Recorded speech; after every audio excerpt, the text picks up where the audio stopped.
Hello सम्पूर्णमा नमस्कार। सबैजना आरामै हुनुहुन्छ? आज फेरि मैले आफ्नै मेहनतले फलाएको सब्जीहरूको बिटी लिएर आएको छु। यो चाहिँ फर्सी हो, सब्जी खाने फर्सी। एकदमै रहर लाग्दो फलेको छ। म चाहिँ खुसी हुँदै टिप्दैछु। हजुरहरू पनि यसरी फलाउनुहोस्।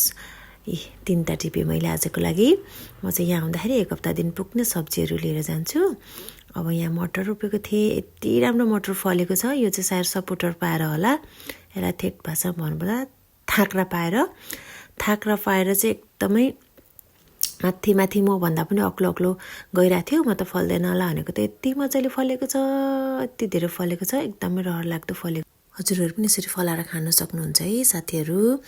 एकदमै मलाई चाहिँ खुसी लाग्छ, किन भन्दा आमापछि, मलाई जन्म दिने आमापछि नै मलाई अर्को आमा भनेकै हाम्रो धरती माटो जस्तो लाग्छ। किनभने हामीलाई बचाउनको लागि सबै कुराहरू उत्पादन हुने भनेको माटोमै हो। माटोमा हामीले थोरै पावरक चलाएर केही रोप्यौँ भने, दाना रोप्यौँ भने मरिदिन्छ।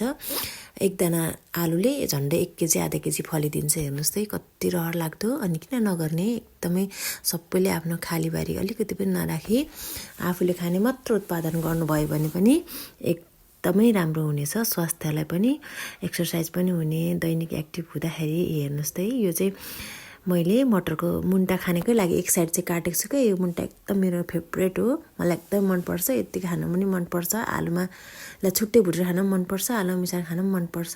हेर्नुहोस् त म चाहिँ जहिले पनि यसरी टिपेर ल्याउँछु। यसलाई चाहिँ फल्नै दिन्न क्या, काटेकै सब्जीहरू भेला भयो मेरो। यति भइसक्यो है सब्जीहरू। अझै अरू सब्जीहरू पनि छ। उतातिर लाफाको साग एकदमै लहलाउँदो भएको छ। यो चाहिँ लाफाको साग हो। यसलाई चाहिँ पानी र केही मल भयो भने चाहिँ आफै भइहाल्दो रहेछ क्या। पानी चाहिँ धेरै चाहिँदो रहेछ। हेर्नुहोस् त अस्ति जाँदा कस्तो भइरहेको थियो, मैले पानी लगाएको थिएँ, यति राम्रो भइरहेको थियो। खुसी हुँदै मैले टिपेँ, एक भारी बनाइसकेँ। यो चाहिँ अब पछुवा सागहरू, लसुन प्याज एकदमै मनकुद्दै भइरहेको छ। यो चाहिँ राजमा हो। ल बाई बाई साथीहरू, यो पछुवा आलु हो। बाई।